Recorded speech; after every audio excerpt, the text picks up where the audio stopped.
ਸ਼ਲੋਕ ਮਹਲਾ ਦੂਜਾ। ਮਾਰੂ ਦੀ ਵਾਰ ਵਿੱਚ ਹੁਣ ਤੱਕ ਪਹਿਲੇ ਪਾਤਸ਼ਾਹ ਅਤੇ ਤੀਜੇ ਪਾਤਸ਼ਾਹ ਜੀ ਦੇ ਹੀ ਸ਼ਲੋਕ ਆਏ ਹਨ, ਪਰ ਹੁਣ 20ਵਾਂ ਸ਼ਲੋਕ ਦੂਜੇ ਪਾਤਸ਼ਾਹ ਜੀ ਦਾ ਸ੍ਰੀ ਗੁਰੂ ਅਰਜਨ ਦੇਵ ਜੀ ਅੰਕਿਤ ਕਰ ਰਹੇ ਹਨ। ਧੰਨ ਧੰਨ ਸ੍ਰੀ ਗੁਰੂ ਅੰਗਦ ਦੇਵ ਸਾਹਿਬ ਜੀ ਮਹਾਰਾਜ ਇਸ ਪਾਵਨ ਸ਼ਲੋਕ ਦੇ ਵਿੱਚ ਅਰਦਾਸ ਕਰਨ ਦਾ ਢੰਗ ਤਰੀਕਾ ਦੱਸਦੇ ਹਨ। ਆਪੇ ਜਾਣੈ ਕਰੇ ਆਪ।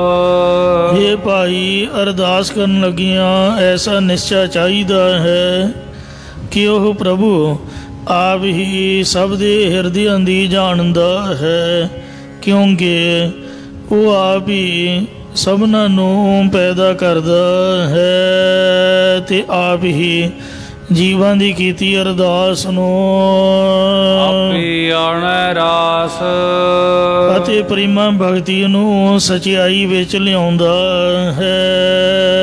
ਤਿਸੈ ਅੱਗੇ ਨਾਨਕਾ। ਸਤਿਗੁਰੂ ਸਾਹਿਬ ਜੀ ਕਥਨ ਕਰਦੇ ਨੇ ਕਿ ਤਿਸ ਸਮਰੱਥ ਪਰਮਾਤਮਾ ਦੇ ਅੱਗੇ ਸਾਹਮਣੇ ਭਾਵ ਸਨਮੁਖ ਖੜੇ ਹੋ ਕੇ ਸਮਾਹਿਤ ਚਿਤ ਹੋ ਕੇ ਕੀਚੈ ਅਰਦਾਸ ਖੜੇ ਹੋ ਕੇ ਅਰਦਾਸ ਬੇਨਤੀ ਕਰਨੀ ਚਾਹੀਦੀ ਹੈ। ਅਰਦਾਸ ਵਿੱਚ ਬੈਠੇ ਨਹੀਂ ਰਹਿਣਾ ਚਾਹੀਦਾ, ਦੋਨੇ ਹੱਥ ਜੋੜ ਕੇ ਛਾਤੀ ਅੱਗੇ ਕਰਕੇ ਤੇ ਖੜੇ ਹੋਣਾ ਚਾਹੀਦਾ ਹੈ, ਜਾਂ ਸਰੀਰ ਕਰਕੇ ਵੀ ਖੜੋ ਕੇ ਤੇ ਮਨ ਵੀ ਸਾਵਧਾਨ ਕਰਕੇ ਅਰਦਾਸ ਬੇਨਤੀ ਕਰਨੀ ਚਾਹੀਦੀ ਹੈ ਕਿ ਅਰਦਾਸ ਅਰ ਨਾਮ ਹੈ ਵੈਰੀ ਦਾ, ਜੋ ਕਾਮ ਕ੍ਰੋਧ ਆਦਿਕ ਵੈਰੀ ਹਨ, ਇਹਨਾਂ ਵੈਰੀਆਂ ਨੂੰ ਮੇਰੇ ਦਾਸ ਹੀ ਸੱਚੇ ਪਾਤਸ਼ਾਹ ਜੀਓ ਸੇਵਕ ਬਣਾ ਦਿਓ। ਇਹ ਮੇਰੀ ਆਪਦੇ ਚਰਨਾਂ ਵਿੱਚ ਅਰਦਾਸ ਬੇਨਤੀ ਹੈ। ਬਿਨ ਬੋਲਿਆ ਸਭ ਕਿਛ ਜਾਣਦਾ, ਕਿਸੇ ਆਗੇ ਕੀਚੈ ਅਰਦਾਸ। ਜਿਹੜਾ ਪਰਮਾਤਮਾ ਬਿਨਾਂ ਬੋਲਿਆਂ ਤੋਂ ਹੀ ਸਭ ਕੁਛ ਜਾਣਦਾ ਹੈ, ਉਹਨੂੰ ਛੱਡ ਕੇ ਕਿਹਦੀ ਅੱਗੇ ਅਰਦਾਸ ਕਰੀਏ। ਅੰਤਰਜਾਮੀ ਪਰਮਾਤਮਾ ਦੀ ਸਨਮੁਖੀ ਅਰਦਾਸ ਕਰਨੀ ਬਣਦੀ ਹੈ। ਜਿਹੜਾ ਬਿਨਾਂ ਬੋਲਿਆਂ ਤੋਂ ਦਿਲਾਂ ਦੀਆਂ ਜਾਣਦਾ ਹੈ, ਉਹਦੇ ਚਰਨਾਂ ਵਿੱਚ ਹੀ ਅਰਦਾਸ ਬੇਨਤੀ ਕਰੀਏ। ਜਿਹੜਾ ਖੁਦ ਆਪ ਦੁਖੀ ਹੈ, ਉਹ ਤੁਹਾਡੇ ਦੁੱਖ ਸੁਣ ਕੇ ਤੁਹਾਨੂੰ ਕੀ ਸੁੱਖ ਦੇ ਸਕਦਾ ਹੈ। ਇਸ ਲਈ ਦੁੱਖ ਤਿਸੈ ਪੈ ਆਖੀਐ, ਸੁਖ ਜਿਸੈ ਹੀ ਪਾਸ। ਦੁੱਖ ਉਸ ਦੇ ਕੋਲ ਆਖੋ ਜਿਹਦੇ ਕੋਲ ਸਾਰੇ ਸੁੱਖ ਹਨ। ਜਿਹੜਾ ਆਪ ਦੁਖੀ ਹੈ, ਦੁਖੀਆਂ ਪੰਡਾਂ ਖੁੱਲੀਆਂ, ਸੁੱਖ ਨਾ ਨਿਕਲਿਓ ਕੋਏ। ਦੁੱਖ ਵਿੱਚ ਜੀਓ ਜਲਾਇਆ, ਦੁਖੀਆ ਚੱਲਿਆ ਰੋਏ। ਉਹਦੇ ਕੋਲ ਆਪਦੇ ਦੁੱਖ ਫਰੋਲ ਕੇ ਅਰਦਾਸ ਕਰਨ ਦਾ ਕੀ ਲਾਭ ਹੈ। ਇਸ ਲਈ ਵਾਹਿਗੁਰੂ ਜੀ ਦੇ ਚਰਨਾਂ ਵਿੱਚ, ਗੁਰੂ ਸਾਹਿਬ ਦੇ ਚਰਨਾਂ ਵਿੱਚ ਪੰਜਾਂ ਪਿਆਰਿਆਂ ਦੇ ਸਨਮੁਖ ਖੜੇ ਹੋ ਕੇ ਆਪਣੇ ਪਾਪਾਂ ਨੂੰ ਔਗਣਾਂ ਨੂੰ ਬਖਸ਼ਾਉਣ ਵਾਸਤੇ, ਦੁੱਖਾਂ ਕਲੇਸ਼ਾਂ ਦੇ ਖਾਤਮੇ ਵਾਸਤੇ ਅਰਦਾਸ ਕਰੀਏ। ਪਹਿਲਾ ਪਹਿਲੇ ਪਾਤਸ਼ਾਹ ਸਤਿਗੁਰੂ ਨਾਨਕ ਦੇਵ ਸਾਹਿਬ ਜੀ ਮਹਾਰਾਜ ਫਰਮਾਉਂਦੇ ਨੇ, ਜਿਨ ਕੀਆ ਤਿਨ ਦੇਖਿਆ। ਜਿਸ ਪਰਮਾਤਮਾ ਨੇ ਇਹ ਸੰਸਾਰ ਨੂੰ ਪੈਦਾ ਕੀਤਾ ਹੈ, ਤਿਸ ਨੇ ਹੀ ਆਪ ਹੀ ਜੀਵਾਂ ਦੇ ਕਰਮਾਂ ਨੂੰ ਵੇਖਣਾ ਕੀਤਾ ਹੈ। ਆਪੇ ਜਾਣੈ ਸੋਈ। ਅਤੇ ਉਹ ਆਪ ਹੀ ਸਾਰਿਆਂ ਦੇ ਪਾਲਣ ਪੋਸ਼ਣ ਦੀ ਖਬਰ ਨੂੰ ਜਾਣਦਾ ਹੈ। ਇਸੇ ਪ੍ਰਕਾਰ ਜਿਨ ਕੀਆ ਤਿਨ ਦੇਖਿਆ। ਜਿਸ ਕਿਸੇ ਗੁਰਮੁਖ ਨੇ ਵਾਹਿਗੁਰੂ ਦਾ ਸਿਮਰਨ ਕੀਤਾ ਹੈ, ਤਿਸ ਨੇ ਵਾਹਿਗੁਰੂ ਦੇ ਸਰੂਪ ਦੇ ਜਲਵੇ ਬ੍ਰਹਮ ਚੇਤਨ ਨਿਰਗੁਣ ਸਰੂਪ ਨੂੰ ਆਪਣਾ ਆਤਮਾ ਕਰਕੇ ਵੇਖਣਾ ਕੀਤਾ ਹੈ। ਆਪੇ ਜਾਣੈ ਸੋ। ਅਤੇ ਉਸ ਗੁਰਮੁਖ ਨੂੰ ਪਰਮਾਤਮਾ ਆਪ ਹੀ ਆਪਣਾ ਸੇਵਾ ਕਰਕੇ ਜਾਣਦਾ ਹੈ ਕਿ ਇਸ ਦਾ ਚਿੱਤ ਮੇਰੇ ਵਿੱਚ ਜੁੜਿਆ ਹੋਇਆ ਹੈ। ਜਾਂ ਗੁਰਮੁਖ ਆਪ ਹੀ ਉਸ ਦੀ ਸ਼ੋਭਾ ਨੂੰ ਜਾਣਦਾ ਹੈ। ਤਿਸਨੂੰ ਕਹੀਐ ਨਾਨਕਾ। ਸਤਿਗੁਰੂ ਸਾਹਿਬ ਜੀ ਕਥਨ ਕਰਦੇ ਨੇ ਕਿ ਉਸ ਵਾਹਿਗੁਰੂ ਤੋਂ ਬਿਨਾਂ ਕਿਸ ਨੂੰ ਜਾ ਕੇ ਆਪਣੀ ਅਰਦਾਸ ਕਹਿਣਾ ਕਰੀਏ। ਜਾ ਘਰ ਵਰਤੈ ਸਭ ਕੋ। ਜਦ ਕਿ ਸਾਰੇ ਘਰ ਸਰੀਰਾਂ ਵਿੱਚ ਉਹ ਕੋਈ ਪ੍ਰਭੂ ਆਪ ਹੀ ਵਰਤ ਰਿਹਾ ਹੈ। ਜਾਂ ਜਦੋਂ ਸਾਰਿਆਂ ਦੇ ਹਿਰਦਿਆਂ ਵਿੱਚ ਉਹ ਕੋਈ ਪਰਮਾਤਮਾ ਆਪ ਹੀ ਵਰਤ ਰਿਹਾ ਹੈ, ਫਿਰ ਕਿਸ ਨੂੰ ਭਲਾ ਜਾ ਕੇ ਕਹਿਣਾ ਕਰੀਏ। ਕਹਿੰਦੇ ਨੇ ਜਿੱਥੇ ਬੋਲਣ ਹਾਰੀ ਹੈ ਤਿੱਥੇ ਚੰਗੀ ਚੁੱਪ। ਚੁੱਪੇ ਚੰਗਾ ਨਾਨਕਾ, ਬਿਨ ਨਾਮੇ ਮੋਹੇ ਗੰਧ। ਬਹੁਤਾ ਬੋਲਣ ਚਖਣ ਹੋਏ, ਬਿਨ ਬੋਲੇ ਜਾਣ ਸਭ ਸੋਏ। ਸੋ ਜਿਹੜਾ ਅੰਤਰਜਾਮੀ ਸਭ ਕੁਝ ਜਾਣਦਾ ਹੈ, ਸਭਨਾਂ ਦੇ ਸਰੀਰਾਂ ਦੇ ਵਿੱਚ ਹਿਰਦਿਆਂ ਵਿੱਚ ਉਹ ਆਪ ਹੀ ਵਸ ਰਿਹਾ, ਉਹਦੇ ਅੱਗੇ ਭਲਾ ਬੋਲਣ ਦਾ ਕੀ ਮਤਲਬ ਹੋਇਆ। ਬਿਨਾਂ ਬੋਲਣ ਤੋਂ ਹੀ ਸਭ ਕੁਝ ਜਾਣਦਾ ਹੈ, ਅੰਤਰਜਾਮੀ ਹੈ ਪਾਤਸ਼ਾਹ। ਤੀਜੇ ਪਾਤਸ਼ਾਹ ਸਤਿਗੁਰੂ ਅਮਰਦਾਸ ਸਾਹਿਬ ਜੀ ਫੁਰਮਾਨ ਕਰ ਰਹੇ ਹਨ, ਸਭੇ ਥੋਕ ਵਿਸਾਰ। ਇਸ ਲਈ ਹੇ ਭਾਈ ਸਾਰੇ ਪਦਾਰਥਾਂ ਦੀ ਇੱਛਾ ਨੂੰ, ਮੋਹ ਨੂੰ ਭੁਲਾ ਕਰਕੇ ਇੱਕੋ ਮਿਤ ਕਰ। ਇੱਕ ਅਦੁੱਤੀ ਬ੍ਰਹਮ ਨੂੰ ਆਪਣਾ ਮਿੱਤਰ ਬਣਾ ਲੈ। ਮਨ ਤਨ ਹੋਏ ਨਿਹਾਲ। ਸੋ ਫਿਰ ਤੇਰਾ ਮਨ ਹਿਰਦਾ ਅਤੇ ਤਨ ਸਰੀਰ ਨਿਹਾਲ ਦੁੱਖਾਂ ਤੋਂ ਰਹਿਤ ਹੋ ਜਾਵੇਗਾ। ਪਾਪਾ ਰਹਿ ਹਾਰ। ਜੋ ਹਰੀ ਪ੍ਰਭੂ ਤੇਰੇ ਸਾਰੇ ਪਾਪਾਂ ਨੂੰ ਸਾੜ ਦੇਵੇਗਾ ਅਤੇ ਤੇਰਾ ਹਿਰਦਾ ਤੇ ਸਰੀਰ ਆਨੰਦ ਪ੍ਰਸੰਨ ਹੋ ਜਾਵੇਗਾ। ਮਨ ਖਿੜਿਆ ਹਰਿਆ ਬਾਗ। ਆਵਣ ਜਾਣਾ ਚੁੱਕੈ। ਇਹ ਭਾਈ ਫਿਰ ਤੇਰਾ ਸੰਸਾਰ ਵਿੱਚ ਜੰਮ ਕੇ ਆਉਣਾ ਅਤੇ ਮਰ ਕੇ ਜਾਣਾ ਚੁੱਕਿਆ ਜਾਵੇਗਾ। ਜਨਮ ਨ ਜਾਹੇ ਮਾਰ। ਅਤੇ ਨਾ ਹੀ ਦੁਬਾਰਾ ਜਨਮ ਹੋਵੇਗਾ ਅਤੇ ਨਾ ਹੀ ਮਰ ਕੇ ਤੂੰ ਕਿਤੇ ਜਾਵੇਂਗਾ। ਸਚ ਨਾਮ ਆਧਾਰ। ਪਰਮੇਸ਼ਰ ਦੇ ਸੱਚੇ ਨਾਮ ਦਾ ਹੀ ਆਸਰਾ ਲੈਣਾ ਕਰ। ਸੋਗ ਨਾ ਮੋਹਿ ਜਾਰ। ਫਿਰ ਪਦਾਰਥਾਂ ਦੇ ਵਿਛੋੜੇ ਕਰਕੇ ਗਮ ਅਤੇ ਸੰਬੰਧੀ ਆਦਿਕ ਦੇ ਮੋਹ ਵਿੱਚ ਤੂੰ ਨਹੀਂ ਸੜੇਂਗਾ। ਨਾਨਕ ਨਾਮ ਨਿਧਾਨ। ਮਹਾਰਾਜ ਸਤਿਗੁਰੂ ਸਾਹਿਬ ਜੀ ਕਥਨ ਕਰਦੇ ਨੇ ਕਿ ਜੋ ਪਰਮੇਸ਼ਰ ਦੇ ਨਾਮ ਦਾ ਖਜ਼ਾਨਾ ਹੈ, ਮਨ ਮੈਂ ਸਾਂਝ ਧਾਰ। ਉਸ ਨੂੰ ਆਪਣੇ ਮਨ ਹਿਰਦੇ ਵਿੱਚ ਇਕੱਤਰ ਕਰਕੇ ਰੱਖਣਾ ਕਰ। ਸ਼ਲੋਕ ਮਹਲਾ ਪੰਜਵਾ। ਇਹੀ ਸ਼ਲੋਕ ਸ੍ਰੀ ਗੁਰੂ ਗ੍ਰੰਥ ਸਾਹਿਬ ਮਹਾਰਾਜ ਜੀ ਦੇ ਪਾਵਨ 1426 ਅੰਗ ਉੱਪਰ ਵੀ ਆਵੇਗਾ। ਪੰਜਵੇਂ ਪਾਤਸ਼ਾਹ ਸਤਿਗੁਰੂ ਅਰਜਨ ਦੇਵ ਸਾਹਿਬ ਜੀ ਉਚਾਰ ਰਹੇ ਹਨ, ਆਇਆ ਮਨ ਹੋ ਨਾ ਵਿਸਰੈ। ਜੀਵਾਂ ਦੇ ਮਨ ਵਿੱਚੋਂ ਮਾਇਆ ਦੀ ਇੱਛਾ ਕਦੀ ਵੀ ਭੁੱਲਦੀ ਨਹੀਂ ਹੈ। ਮੰਗੈ ਦਮਾ ਦਮ। ਉਹ ਸਗੋਂ ਹੋਰ ਦਮੜੇ ਹੀ ਦਮੜੇ ਧਨ ਤੇ ਧਨ ਮੰਗੀ ਜਾਂਦੇ ਨੇ, ਮੰਗੀ ਜਾਂਦੇ ਨੇ। ਪਹਿਲੀਆਂ ਨੋਟਾਂ ਨੂੰ ਭਾਵੇਂ ਸਲਾਬ ਕਰਕੇ ਉੱਲੀ ਲੱਗ ਜਾਏ, ਸਲਾਬ ਦੇ ਮੌਸਮ 'ਚ ਜੇ ਰੱਖ ਦਈਏ, 1 ਮਹੀਨਾ ਉਹਨਾਂ ਨੂੰ ਹੱਥ ਨਾ ਲਾਈਏ ਤੇ ਉਹਦੇ ਸੜਿਆਣ ਮਾਰਦੇ, ਉੱਲੀ ਮਾਰ ਜਾਂਦੇ ਨੇ, ਇੰਨੇ ਗੰਦਗੀ ਭਰੇ ਨੇ। ਇਸ ਵਾਸਤੇ ਉਹਨਾਂ ਨੂੰ ਭਾਵੇਂ ਚੂਹੇ ਖਾ ਜਾਣ, ਉੱਲੀ ਲੱਗ ਜਾਏ, ਉਹਨਾਂ ਬਾਰੇ ਭੁੱਲ ਜਾਣਾ ਹੈ ਤੇ ਸੋਚਣਾ ਵੀ ਦੂਜੀ ਦੀ ਜੇਬ 'ਚੋਂ ਵੀ ਸਾਡੇ ਕੋਲ ਆ ਜਾਏ ਮਾਇਆ, ਗੁਆਂਢੀਆਂ ਦੇ ਘਰੋਂ ਵੀ ਸਾਡੇ ਘਰ ਆ ਜਾਏ। ਇਉਂ ਦਮ ਦਮ ਭਾਵ ਸਵਾਸ ਸਵਾਸ ਸੁਪਨੇ ਵਿੱਚ ਵੀ ਉਹ ਮਾਇਆ ਹੀ ਮਾਇਆ ਮੰਗਦੇ ਰਹਿੰਦੇ ਨੇ। ਮਾਇਆ ਮਾਇਆ ਕਰ ਮੋਏ, ਹਾਏ ਮਾਇਆ ਕਰਦੇ ਹੀ ਮਰ ਗਏ। ਮਾਇਆ ਕਿਸੇ ਨਾ ਸਾਥ, ਹੰਸ ਚਲੇ ਉਠ ਡੁੰਮਣੋ ਮਾਇਆ ਭੁਲੀ ਆਦ। ਇਸੇ ਪ੍ਰਕਾਰ ਮਾਇਆ ਮਨਹੁ ਦਾ ਵਿਸਰੈ। ਰਜੋ ਗੁਣ ਤਮੋ ਗੁਣ ਸਤੋ ਗੁਣ ਵਾਲਾ ਸੁਭਾਅ ਜੀਵਨ ਦੇ ਮਨ ਦੇ ਵਿੱਚੋਂ ਭੁੱਲਦਾ ਨਹੀਂ ਹੈ। ਤ੍ਰਿਗੁਣ ਮਿਸ਼ਿਆ ਵੇਦਾ ਚਤੁਰਥ ਗੁਣੋ ਪਵਾਰ ਜਨ। ਮੰਗੈ ਦਮਾ ਦਮ। ਚੌਥੇ ਪਦ ਦੀ ਕੋਈ ਸਾਰ ਸੰਭਾਲ ਨਹੀਂ ਜਾਣਦਾ। ਜੀਵਨ ਦੇ ਮਨ ਵਿੱਚੋਂ ਤ੍ਰਿਗੁਣੀ ਮਾਇਆ ਨਹੀਂ ਵਿਸਰਦੀ।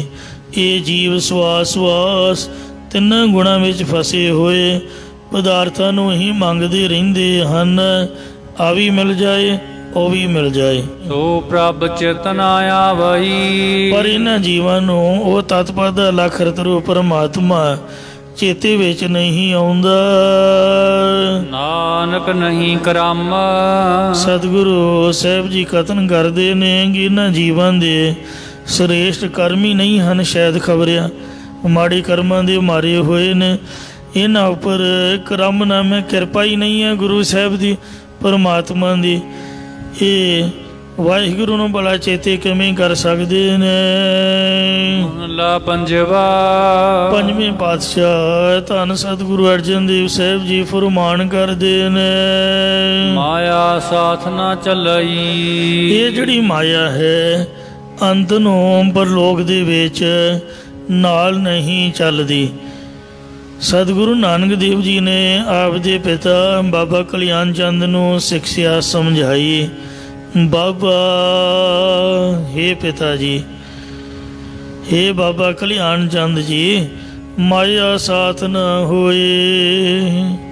ਜਿਸ ਮਾਇਆ ਲਈ ਤੁਸੀਂ ਮੈਨੂੰ ਖੇਤੀ ਕਰਨੀ ਕਹਿੰਦੇ ਹੋ, ਘੋੜਿਆਂ ਦਾ ਵਪਾਰ ਕਰਨਾ ਕਹਿੰਦੇ ਹੋ, ਹੱਟੀ ਕਰਨੀ ਕਹਿੰਦੇ ਹੋ, ਇਹ ਮਾਇਆ ਮਰਨ ਦੇ ਵਕਤ ਜੀਵਾਤਮਾ ਦੇ ਨਾਲ ਨਹੀਂ ਜਾਂਦੀ। ਬਾਬਾ, ਮਾਇਆ ਸਾਥ ਨਾ ਹੋਏ। ਇਨ ਮਾਇਆ ਜਗ ਮੋਹਿਆ ਵਿਰਲਾ ਬੁਝੈ ਕੋਏ। ਇਹ ਸਾਥ ਨਹੀਂ ਜਾਂਦੀ, ਪਰ ਇਸ ਮਾਇਆ ਨੇ ਸਾਰੇ ਜਗਤ ਨੂੰ ਮੋਹਿਆ ਹੋਇਆ। ਕੋਈ ਵਿਰਲਾ ਮਹਾਂਪੁਰਖ ਇਸ ਬਾਬਤ ਸਮਝਦਾ ਹੈ। ਕਿਆ ਲਪਟਾਵ ਹੈ ਅੰਧ। ਹੇ ਅਗਿਆਨੀ ਜੀਵ, ਤੂੰ ਕੀ ਇਸ ਮਾਇਆ ਦੇ ਨਾਲ ਲੰਬੜ ਹੋ ਰਿਹਾ ਹੈ। ਗੁਰ ਕੇ ਚਰਨ ਧਿਆਏ ਤੂੰ। ਹੇ ਭਾਈ, ਤੂੰ ਸਤਿਗੁਰਾਂ ਦੇ ਪ੍ਰਤੱਖ ਸ਼ਬਦ ਰੂਪ ਚਰਨ ਕਮਲਾਂ ਨੂੰ ਸਿਮਰਨ ਕਰ। ਟੂਟਹਿ ਮਾਇਆ ਬੰਧ। ਜਿਸ ਨਾਲ ਤੇਰੇ ਮਾਇਆ ਦੇ ਬੰਧਨ ਟੁੱਟ ਜਾਣਗੇ। ਔੜੀ। ਤੀਜੇ ਪਾਤਸ਼ਾਹ ਸਤਿਗੁਰੂ ਅਮਰਦਾਸ ਸਾਹਿਬ ਜੀ ਉਚਾਰ ਰਹੇ ਨੇ, ਭਾਣੈ ਹੁਕਮ ਮਨਾਇਓ ਨਾ। ਉਸ ਸਮਰੱਥ ਪ੍ਰਭੂ ਨੇ ਆਪਣੀ ਰਜ਼ਾ ਦੇ ਅਨੁਸਾਰ ਜਿਸ ਮਨੁੱਖ ਤੋਂ ਆਪਣਾ ਹੁਕਮ ਮਨਾਉਣਾ ਕੀਤਾ ਹੈ, ਭਾਣੈ ਸੁਖ ਪਾਇਆ। ਉਸ ਨੇ ਪਰਮੇਸ਼ਰ ਦੀ ਰਜ਼ਾ ਵਿੱਚ ਹੀ ਸੁਖ ਸਰੂਪ ਜਾਂ ਆਤਮਿਕ ਸੁਖ ਨੂੰ ਪਾਇਆ ਹੈ। ਭਾਣੈ ਸਤਿਗੁਰ ਮਿਲਿਓ ਨਾ। ਆਪਣੇ ਹੁਕਮ ਵਿੱਚ ਹੀ ਜਿਸ ਨੂੰ ਸਤਿਗੁਰਾਂ ਦੇ ਨਾਲ ਮਿਲਾਉਣਾ ਕੀਤਾ ਹੈ, ਭਾਣੈ ਸੱਚ ਧਿਆਇਆ। ਉਸ ਨੇ ਹੁਕਮ ਦੇ ਵਿੱਚ ਰਹਿ ਕੇ ਹੀ ਸੱਚੇ ਨਾਮ ਨੂੰ ਧਿਆਇਆ ਹੈ। ਭਾਣੈ ਜੀਵੜ ਹੋਰ ਦਾਤ ਨਾਹੀ। ਪਰਮੇਸ਼ਰ ਦੇ ਭਾਣੇ ਨੂੰ ਮੰਨਣ ਜਿਤਨੀ ਵੱਡੀ ਹੋਰ ਕੋਈ ਬਖਸ਼ਿਸ਼ ਨਹੀਂ ਹੈ। ਸੱਚ ਆਖ ਸੁਣਾਇਆ। ਇਹ ਆਸਾ ਨੇ ਸੱਚਾ ਬਚਨ ਆ ਕੇ ਸੁਣਾਉਣਾ ਕੀਤਾ ਹੈ। ਅਰਥਾਤ ਭਾਣਾ ਮੰਨਣਾ ਬਹੁਤ ਔਖਾ ਹੈ। ਵੱਡੇ ਵੱਡੇ ਅਵਤਾਰ ਪੀਰ ਪੈਗੰਬਰਾਂ ਦੋਵੇਂ ਪਰਮੇਸ਼ਰ ਦਾ ਭਾਣਾ ਨਹੀਂ ਮੰਨਿਆ ਜਾਂਦਾ ਤੇ ਮੰਨਿਆ ਨਹੀਂ ਗਿਆ। ਇਬਰਾਹੀਮ ਨੇ ਅੱਖੀਆਂ ਬੰਨ ਲਈਆਂ, ਮਾਰਨ ਲੱਗਾ ਸੀ ਫਿਰ ਤਲਵਾਰ ਰੋਇਆ। ਸਾਈਂ ਇਬਰਾਹੀਮ ਜਿਸ ਦਾ ਇਸਮਾਈਲ ਪੁੱਤਰ, ਉਹਨੇ ਖੁਦਾ ਦੇ ਨਾਮ ਤੇ ਬਲੀ ਦੇਣ ਦਾ ਵਾਅਦਾ ਕੀਤਾ ਸੀ ਖੁਦਾ ਦੇ ਨਾਲ, पर जिस वक्त ਉਹਨੂੰ ਮਾਰਨ ਲੱਗਾ ਤਾਂ ਕਹਿੰਦਾ ਕਿ ਮੈਂ ਆਪਦੀਆਂ ਅੱਖਾਂ ਦੇ ਨਾਲ ਕਿਵੇਂ ਇਹਨੂੰ ਮਰਦਾ ਵੇਖਾਂ, ਮੇਰੀ ਅੱਖਾਂ ਦੇ ਪੱਟੀ ਬੰਨ੍ਹ ਦੇਵੋ। ਪੱਟੀ ਬਣਾ ਲਈ। ਫਿਰ ਵੀ ਜਦ ਉਹ ਮਾਰਨ ਲੱਗਾ ਤੇ ਮੋਟੇ ਮੋਟੇ ਗਲੇਡੂ ਸੁੱਟੀ ਜਾਏ, ਪੱਟੀ ਦੇ ਵਿੱਚੋਂ ਹੀ ਰੋਈ ਜਾਏ। ਪੁੱਠੀ ਛੁਰੀ ਫੇਰਨ ਲੱਗ ਪਿਆ, ਨਾਲੇ ਪੁੱਠੀ ਛੁਰੀ ਫੇਰੀ ਜਾਏ ਨਾਲੇ ਰੋਈ ਜਾਏ। ਉਹਦੇ ਮਜ਼ੌਰਾਂ ਨੇ ਵੇਖਿਆ ਕਿ ਸਾਈਂ ਦੀ ਹਾਲਤ ਖਰਾਬ ਹੋ ਗਈ ਹੈ, ਇਹ ਬਲੀ ਨਹੀਂ ਦੇ ਸਕੇਗਾ। ਉਹਨਾਂ ਕੀ ਕੀਤਾ, ਇਸਮਾਈਲ ਪੁੱਤਰ ਪਰਾਂ ਕਰ ਲਿਆ, ਖਿੱਚ ਕੇ ਬੱਕਰਾ ਅੱਗੇ ਕਰ ਦਿੱਤਾ ਤਾਂ ਬੱਕਰਾ ਹੀ ਹਲਾਲ ਕਰ ਸਕਿਆ ਸੀ। ਇੱਕ ਈਦ ਹੁੰਦੀ ਹੈ, ਇੱਕ ਬਕਰੀਦ ਹੁੰਦੀ ਹੈ। ਬਕਰੀਦ ਦਾ ਮਤਲਬ ਜਿਸ ਦਿਨ ਖੁਦਾ ਦੇ ਨਾਮ 'ਤੇ ਮੁਸਲਮਾਨਾਂ ਦੇ ਪੈਗੰਬਰ ਇਬਰਾਹੀਮ ਸਾਈਂ ਨੇ ਆਪ ਦੇ ਪੁੱਤਰ ਦੀ ਬਲੀ ਦੇਣ ਦੀ ਬਜਾਏ ਬੱਕਰੀ ਦੀ ਬਲੀ ਦਿੱਤੀ, ਉਹਨੂੰ ਕਹਿੰਦੇ ਨੇ ਬਕਰੀਦ। ਬੱਕਰਾ ਹਲਾਲ ਕੀਤਾ। ਮੁਸਲਮਾਨ ਬੱਕਰਾ ਹਲਾਲ ਕਰਦੇ ਨੇ। ਅਭਿਮਨੂ ਦੀ ਸੁਣੀ ਜਦ ਮੌਤ ਅਰਜਨ, ਸਿੱਟ ਰਣ ਦੇ ਵਿੱਚ ਹਥਿਆਰ ਰੋਇਆ। ਜਦ ਅਭਿਮਨੂ ਦੀ ਮੌਤ ਸੁਣੀ ਮਹਾਂਭਾਰਤ ਦੇ ਯੁੱਧ ਵਿੱਚ, ਤੇ ਅਰਜਨ ਦੇ ਕੋਲੋਂ ਇੱਕ ਵੀ ਕਦਮ ਨਹੀਂ ਚੱਲਿਆ ਗਿਆ। ਉਹਨੇ ਉਸੇ ਵਕਤ ਹਥਿਆਰ ਸੁੱਟ ਦਿੱਤੇ ਤੇ ਰੋਣ ਲੱਗ ਪਿਆ। ਫਿਰ ਕ੍ਰਿਸ਼ਨ ਭਗਵਾਨ ਨੇ ਉਹਨੂੰ ਗੀਤਾ ਦਾ ਉਪਦੇਸ਼ ਦੇ ਕੇ ਤਗੜਾ ਕੀਤਾ। ਸੇਵਕੀ ਆਖਦਾ ਧੰਨ ਦਸ਼ਮੇਸ਼ ਪਿਤਾ, ਜਿਹੜਾ ਵਾਰ ਕੇ ਨਹੀਂ ਪਰਵਾਰ ਰੋਇਆ। ਸੇਵਕ ਕਵੀ ਕਹਿੰਦਾ ਕਿ ਦਸ਼ਮੇਸ਼ ਪਿਤਾ ਧੰਨ ਹੈ ਕਲਗੀਆਂ ਵਾਲਾ, ਜਿਸ ਨੇ ਆਪ ਦੇ ਚਾਰੇ ਪੁੱਤਰ ਹੀ, ਬਲਕਿ ਆਪ ਦੀ ਮਾਤਾ ਵੀ, ਆਪ ਜੀ ਦੇ ਪਿਤਾ ਜੀ ਵੀ, ਸਾਰੇ ਪਰਿਵਾਰ ਨੂੰ ਵੀ ਵਾਰ ਕੇ ਤੇ ਪ੍ਰਭੂ ਦਾ ਭਾਣਾ ਸਿਰ ਮੱਥੇ ਮੰਨਿਆ, ਰੋਏ ਨਹੀਂ। ਜਿੱਥੇ ਮਾਛੀਵਾੜੀ ਦਾ ਜੰਗਲ, ਉੱਥੇ ਜੰਡ ਕਰੀਰ ਦਾ ਦਰਖਤ ਹੈ। ਸਤਿਗੁਰੂ ਮਹਾਰਾਜ ਨੇ ਉੱਥੇ ਖੂਹ ਸੀਗਾ, ਖੂਹ ਤੋਂ ਪਾਣੀ ਕੱਢ ਕੇ ਤੇ ਜਲ ਛਕਿਆ ਤੇ ਟਿੰਡ ਦਾ ਸਰਾਣਾ ਲਾ ਕੇ ਗੁਰੂ ਸਾਹਿਬ ਜੀ ਉੱਥੇ ਬਿਰਾਜਮਾਨ ਹੋਏ। ਆਪ ਦੇ ਖਿਆਲ ਦੇ ਵਿੱਚ ਮਸਤ ਹੋਇਆ ਨੇ। ਨੰਗੇ ਚਰਨ ਸਨ, ਚੋਲਾ ਲੀਰੋ ਲੀਰ ਹੋਇਆ ਪਿਆ ਸੀ। ਕੰਡੇ ਲੱਤਾਂ ਦੇ ਉੱਪਰ ਚਰਨਾਂ ਦੇ ਵਿੱਚ ਵੱਜੇ ਹੋਏ, ਖੂਨ ਹੀ ਖੂਨ। ਠੰਡ ਦੇ ਦਿਨ ਸਨ, ਪਰ ਫਿਰ ਵੀ ਸ਼ਸਤਰ ਦਾ ਵਿਸਾਹ ਨਹੀਂ ਕੀਤਾ। ਨੰਗੀ ਤਲਵਾਰ ਆਪਦੇ ਸੱਜੇ ਹੱਥ ਵਿੱਚ ਪਕੜ ਕੇ ਰੱਖੀ। ਲੇਟੇ ਹੋਇਆਂ ਨੇ ਵੀ ਤਲਵਾਰ ਨੂੰ ਨਹੀਂ ਤਿਆਗਿਆ, ਸਭ ਕੁਝ ਤਿਆਗ ਦਿੱਤਾ, ਪਰ ਸ਼ਸਤਰ ਦਾ ਵਿਸਾਹ ਨਹੀਂ ਕੀਤਾ। ਇੰਨਾ ਪਿਆਰ ਸੀ ਗੁਰੂ ਸਾਹਿਬ ਜੀ ਦਾ ਸ਼ਸਤਰਾਂ ਦੇ ਨਾਲ ਤੇ ਪ੍ਰਭੂ ਦੇ ਨਾਲ। ਪ੍ਰਭੂ ਦੇ ਪ੍ਰੇਮ ਰੰਗ ਦੇ ਵਿੱਚ ਰੰਗੇ ਹੋਏ ਆਪਦੀ ਮਸਤੀ ਵਿੱਚ ਗਾਉਣ ਲੱਗ ਪਏ। ਖਿਆਲ ਪਾਤਸ਼ਾਹੀ ਦਸਵੀਂ, ਮਿੱਤਰ ਪਿਆਰੇ ਨੂੰ ਹਾਲ ਮਰੀਦਾਂ ਦਾ ਕਹਿਣਾ। ਤੁਧ ਬਿਨ ਰੋਗ ਰਜਾਈਆਂ ਦਾ ਓਢਣ, ਨਾਗ ਨਿਵਾਸਾਂ ਦੇ ਰਹਿਣਾ। हे ਪਰਮਾਤਮਾ, ਅਸੀਂ ਤੇਰੇ ਪਿਆਰ ਰੰਗ ਵਿੱਚ ਰੰਗੇ ਹੋਏ ਹਾਂ। ਸਾਨੂੰ ਰੂੜਾਂ ਦੀ ਕੰਢਿਆਂ ਦੀ ਸੇਜਾ ਵੀ ਸ਼ੋਭਨੀਕ ਹੈ, ਪਰ ਜਿਹੜੇ ਤੇਰੇ ਪਿਆਰ ਤੋਂ ਵਾਂਝੇ ਨੇ, ਤੇਰੇ ਭਾਣੇ ਤੋਂ ਬਗੈਰ ਨੇ, ਰਜਾਈਆਂ ਨੂੰ ਉੱਪਰ ਲੈ ਕੇ ਸੋਹਣੇ ਗਦੇਲਿਆਂ ਦੇ ਉੱਪਰ ਸੌਣਾ ਵੀ ਨਾਗਾਂ ਦੇ ਨਿਵਾਸਾਂ ਵਿੱਚ ਰਹਿਣ ਦੇ ਬਰਾਬਰ ਹੈ। ਸੂਲ ਸੁਰਾਹੀ ਖੰਜਰ ਪਿਆਲਾ, ਜੋ ਸੁਰਾਹੀਆਂ 'ਚ ਪਾ ਕੇ ਸ਼ਰਾਬ ਨੂੰ ਪਿਆਲਿਆਂ ਦੇ ਵਿੱਚ 50-50 ਕਰਕੇ ਖੜਕਾ ਕੇ ਪੀਣਾ ਹੈ, ਇਹ ਸੂਲ ਦੀ ਤਰ੍ਹਾਂ ਦੁੱਖ ਦੇਣ ਵਾਲਾ ਹੈ।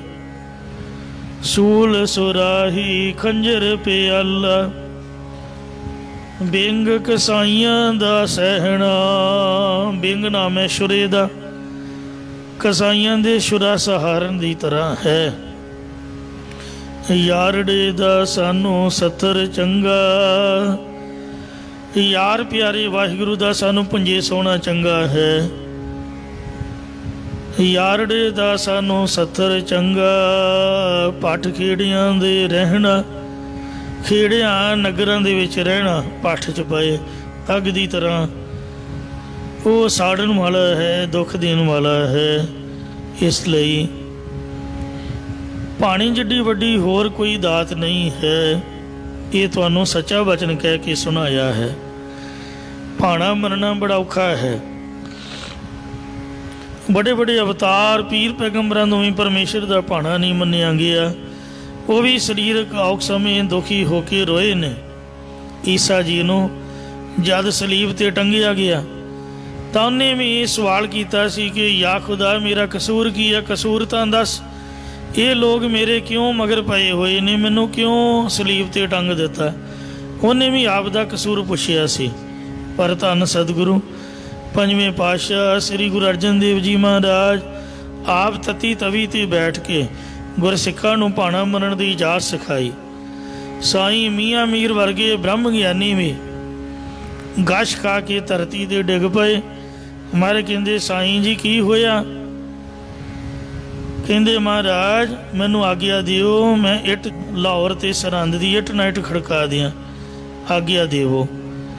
सतगुरु जी कहते उपर नूं देख, 84 सिद्ध 9 नाथ जिन्ने पीर पैगंबर औली अवतार शक्तियां वाले सब हाथ जोड़ के गुरु जी तो आग्या मंग रहे ने। पर गुरु जी महाराज ये कह रहे ने साडे पानी विच दखल ना दिओ। कहन लगे जी इन्ने समर्थ हुंदे होए फिर आप इन्ना कष्ट सहा रहे हो। महाराज कहंदे साईं जी तेरे ब्रह्म ज्ञान विच कचियाई है, तेरा ब्रह्म ज्ञान कच्चा है। वेख वाहिगुरु तो बगैर होर कौन है जो ये दुख दे सकता है? साडा आप दा हुक्म है। इहदा ने पुण्य बड़े ने, तप तेज बहुत है, इन्हां दे जड़ां खोखलियां करनियां ने, इन्हां दा तप तेज खत्म करके धर्म दा राज कायम करना है। कोई चंदू नहीं, कोई जहांगीर नहीं जिहड़ा सानू दुख दे सके। ये साडे आप दे हुक्म मुताबक है। तेरा किया मीठा लागे हर नाम पदार्थ नानक मंगे। हे वाहिगुरु तेरा कीता होया सानू मिठा करके लगे। असीं तां ये हरी तेरे नाम दे पदार्थ नूं मंगदे हाँ। पंजवें पातशाह सतगुरु अर्जन देव जी दे पाए पूर्णियां ते चलदे होए सिंह साहब भाई मनी सिंह जी वेखो बंद बंद कटवा गए। बाबा तारू सिंह जी वर्गे सिंह आपदा खोपरा लवा गए। अनेकां गुरसिखां ने परमेश्वर दे पानी नूं मिठा करके मनदे होया ने शहादत दा जाम पीता। नानक ब्रह्म ज्ञानी सर्व का धनी। ये पंक्ति पढ़न तक भाई मनी सिंह जी का शरीर टोटे टोटे करके जलाद ने टोकरे विच पा लिया सी। पर भाणा मिठा करके मनण दी बख्शिश वेखो उन्होंने दुख नहीं लगा। जो नर दुख में दुख नहीं मन, सुख स्नेह हर भै नहीं जाके कंचन माटी मन। जिवें कोई कोठे नूं कुट्टी जाए विच बैठे बंदे नूं कुछ नहीं हुंदा, इउं शरीर तो परे होके कौतक वरताया है। बाकी दा सारा पाठ उन्हां बंद बंद कट्टियां विचों आवाज़ आउंदी रही उच्ची बोल के दुख रोग बिनसे पै भरम साध नाम निर्मल ताके कर्म सब ते उगज ताकि शोभा बनी नानके गुण नाम सुख मनी कह के फतेह बुला के। फिर भाई मनी सिंह जी ने शहादत प्राप्त की। आपदा शरीर शांत किया। उन्ना चिर जीवित रहे। टोटियां दे विचों कट्टे हुए बंदा दे विचों भी उन्नियां आवाज़ां आउंदियां रहियां। धन बाबा तारू सिंह साहब जी वाहिगुरु दा जाप करदे रहे। जकरिया नूं अलर्ट कर दिता सी कि पुत मैं तो पानी विच रह के शहादत प्राप्त करनी ही करनी है, मेरे गुरु का हुक्म है। ਗੁਰਾਂ ਨੇ ਭਾਣਾ ਮੰਨਣਾ ਸਿਖਾਇਆ ਹੈ। ਵਾਹਿਗੁਰੂ ਦੇ ਭਾਣੇ ਵਿੱਚ ਗੁਰੂ ਜੀ ਦੇ ਪਿਆਰ ਖਾਤਰ ਮਹਾਰਾਜ ਦੀ ਪ੍ਰਸੰਨਤਾ ਲਈ ਸਿੱਖੀ ਤੋਂ ਸੀਸ ਵਾਰਨਾ ਹੀ ਵਾਰਨਾ ਹੈ। ਪਰ ਤੂੰ ਜਿਉਂਦਾ ਨਹੀਂ ਰਹਿ ਸਕਦਾ। ਪਹਿਲਾਂ ਤੈਨੂੰ ਆਪ ਦੀ ਜੁੱਤੀ ਦੀ ਨੋਕ ਅੱਗੇ ਲਾ ਕੇ, ਫਿਰ ਤੈਨੂੰ ਨਰਕਾਂ 'ਚ ਸੁੱਟ ਕੇ, ਫਿਰ ਮੈਂ ਅੱਗੇ ਆਪ ਸੱਚਖੰਡ ਜਾਵਾਂਗਾ। ਇਹ ਗੱਲ ਦਾ ਚੇਤਾ ਰੱਖ ਲਈ, ਜੋ ਤੂੰ ਕਰਨਾ ਕਰ ਲੈ। ਜ਼ਕਰੀਆ ਨੇ ਭਾਈ ਸਾਹਿਬ ਦੀ ਗੱਲ ਨੂੰ ਸੁਣੀ ਅਣਸੁਣੀ ਕਰ ਦਿੱਤਾ। ਮੋਚੀ ਨੂੰ ਬੁਲਾ ਕੇ ਕੇਸਾਂ ਸਮੇਤ ਖੋਪਰਾ ਤੋਂ ਰਾਹ ਦਿੱਤਾ। ਭਾਈ ਸਾਹਿਬ 22 ਦਿਨ ਸਮਾਧੀ ਵਿੱਚ ਲੀਨ ਰਹੇ। ਇੱਧਰ ਜ਼ਕਰੀਆ ਦਾ ਪਿਸ਼ਾਬ ਬੰਦ ਹੋ ਗਿਆ। ਬੜੇ ਇਲਾਜ ਉਪਚਾਰ ਕਰਾਏ ਪਰ ਕੋਈ ਕਾਰਗਰ ਸਿੱਧ ਨਾ ਹੋਇਆ। ਆਖਰ ਭਾਈ ਸ਼ਬੀਕ ਸਿੰਘ ਦੀ ਰਾਹੀਂ ਸਿੰਘਾਂ ਦੇ ਕੋਲ ਅਰਦਾਸ ਬੇਨਤੀ ਭੇਜੀ। ਖਾਲਸੇ ਨੇ ਹੁਕਮ ਲਾਇਆ ਕਿ ਭਾਈ ਸਾਹਿਬ ਨੇ ਬਚਨ ਕੀਤਾ ਸੀ ਕਿ ਜੁੱਤੀ ਦੀ ਨੋਕ ਅੱਗੇ ਲਾ ਕੇ ਨਰਕਾਂ 'ਚ ਪਾਵਾਂਗੇ। ਭਾਈ ਸਾਹਿਬ ਦਾ ਜੋੜਾ ਲੈ ਕੇ ਆਓ, ਉਹਦੇ ਸਿਰ ਵਿੱਚ ਮਾਰੋ। ਖਾਲਸਾ ਸਰਕਾਰ ਦਾ ਹੁਕਮ ਹੈ ਕਿ ਲਾਹੌਰ ਦੀ ਸਮੇਂ ਦੀ ਸਰਕਾਰ ਦੇ ਸਿਰ ਉੱਪਰ ਖਾਲਸੇ ਦੀ ਜੁੱਤੀ ਵੱਜੇ। ਸੱਚਮੁੱਚ ਆਪ ਕਹਿ ਕੇ ਜੁੱਤੀ ਅਮਰਾਉਂਦਾ ਰਿਹਾ। ਕਹਿੰਦਾ ਹੋਰ ਜ਼ੋਰ ਦੀ ਮਾਰੋ, ਮੈਨੂੰ ਪਿਸ਼ਾਬ ਸੌਖਾ ਆਉਂਦਾ। 22 ਦਿਨ ਲਗਾਤਾਰ ਜੁੱਤੀਆਂ ਖਾਂਦਾ, ਸਵਾਸ 'ਤੇ ਆ ਗਿਆ। ਧਰਮਸ਼ਾਲਾ ਦੇ ਵਿੱਚ ਮਲਮ ਪੱਟੀ ਕੀਤੀ। ਭਾਈ ਸਾਹਿਬ ਦੀ ਢੋਲ ਲਵਾ ਕੇ ਸੰਗਤਾਂ ਨੇ ਬਿਠਾਇਆ ਹੋਇਆ ਸੀ ਤੇ ਆ ਕੇ ਸੰਗਤਾਂ ਨੇ ਆਖਿਆ ਕਿ ਭਾਈ ਸਾਹਿਬ ਜੀ ਜ਼ਕਰੀਆ ਮਾਰਿਆ ਗਿਆ ਹੈ। ਆਪ ਦਾ ਬਚਨ ਪੂਰਾ ਹੋਇਆ। ਉਹ ਤੁਹਾਡੀਆਂ ਜੁੱਤੀਆਂ ਨਾ ਸਹਾਰਦਾ ਹੋਇਆ ਸਰੀਰ ਤਿਆਗ ਗਿਆ ਹੈ। ਉਸੇ ਵਕਤ ਹੀ ਭਾਈ ਸਾਹਿਬ ਵਾਹਿਗੁਰੂ ਵਾਹਿਗੁਰੂ ਕਰਦੇ ਆਪ ਦੇ ਸਵਾਸ 'ਤੇ ਆ ਕੇ ਸੱਚਖੰਡ ਪਰਲੋਕ ਗਮਨ ਕਰ ਗਏ। ਧੰਨ ਬਾਬਾ ਮਤੀ ਦਾਸ ਜੀ, ਜਿਨ੍ਹਾਂ ਨੇ ਆਪ ਦਾ ਜਿਹੜਾ ਸੀਸ ਸੀ ਆਰੇ ਨਾਲ ਚਰਵਾਇਆ। ਬਾਬੇ ਤਾਰੂ ਸੋ ਨੇ ਖੋਪਰਾ ਲੁਹਾਇਆ ਤੇ ਭਾਈ ਮਤੀ ਦਾਸ ਨੇ ਤਨ ਆਰੇ ਨਾਲ ਚਰਵਾਇਆ। ਆਖਿਆ ਕਿ ਜਿਹੜਾ ਮੇਰਾ ਮੁਖ ਹੈ ਗੁਰ ਪਿੰਜਰੇ ਵੱਲ ਹੋਵੇ। ਜਦ ਮੈਂ ਸ਼ਹਾਦਤ ਪ੍ਰਾਪਤ ਕਰਾਂ, ਮੇਰੀ ਇੱਕੋ ਹੀ ਅੰਤਮ ਇੱਛਾ ਹੈ ਕਿ ਮੇਰਾ ਮੂੰਹ ਮੇਰੇ ਸਤਿਗੁਰੂ ਨਾਵੇਂ ਪਾਤਸ਼ਾਹ ਦੇ ਪਿੰਜਰੇ ਵੱਲ ਕਰ ਦਿਓ। ਮੈਂ ਦਰਸ਼ਨ ਦਿਦਾਰੀ ਕਰਦਿਆਂ ਸਵਾਸ ਤਿਆਗਾਂ, ਸੀਸ 'ਤੇ ਆਰਾ ਰੱਖਦਿਆਂ ਜਪਜੀ ਸਾਹਿਬ ਦਾ ਪਾਠ ਸ਼ੁਰੂ ਕਰ ਲਿਆ। 5 ਪ੍ਰਵਾਨ ਦਾ ਪਾਠ ਆਇਆ, ਸਰੀਰ 2 ਫਾੜ ਹੋ ਗਿਆ। ਪਰ ਜਪਜੀ ਸਾਹਿਬ ਦਾ ਪਾਠ ਨਹੀਂ ਭੁਲਾਇਆ। ਪੂਰਾ ਪਾਠ ਕਰਕੇ ਕੀਤੀ ਛੁੱਟੀ ਨਾਲ ਕਹਿ ਕੇ ਫਤਿਹ ਬੁਲਾ ਕੇ ਫਿਰ ਪਰਲੋਕ ਗਮਨ ਕੀਤਾ। ਇਸ ਤਰ੍ਹਾਂ ਭਾਈ ਦਿਆਲਾ ਜੀ ਦੇਗ ਦੇ ਵਿੱਚ ਉਬਾਲੇ ਗਏ। ਭਾਈ ਸਤੀ ਦਾਸ ਨੂੰ ਰੂਹ ਵਿੱਚ ਲਪੇਟ ਕੇ ਸਾੜਿਆ ਗਿਆ। ਪਰ ਗੁਰਸਿੱਖਾਂ ਨੇ ਧੀਰਾ ਕੀਆ ਮਿੱਠਾ ਲਾਗੈ, ਹਰ ਨਾਮ ਪਦਾਰਥ ਨਾਨਕ ਮੰਗੈ। ਦਰਸ਼ਨ ਹਰ ਦੇਖਣ ਗਏ ਤਾਈ